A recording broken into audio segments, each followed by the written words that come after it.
और हे साधु स्वरूप संत रामपाल जी, आप सत्य सम्मुख संतों को चुनौती ना देकर सत्य विमुख दुर्जनों को चुनौती दे, असंतों को चुनौती दे। मैं संतों का हितैषी हूँ और असंतों का विरोधी हूँ।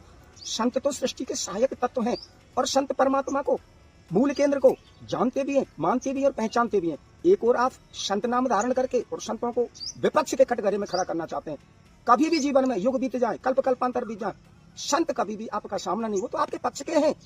और संतों को चुनौती देने का मतलब है या तो आप असंत, असाधु, रामपाल कहलाए और तब उन्हें चुनौती दें। पहले चुनौती दें आप संत अपने स्वयं के नाम पर, और फिर चुनौती दें अपने महासंत गुरु को, और फिर चुनौती दें अपने माता पिता को, आने वाले उन अतिथियों का जिनको आप दुत्कार रहे हो, और फिर दें आप अपने उस स्वामी को जिसे आप परम संत कबीर कहते हैं।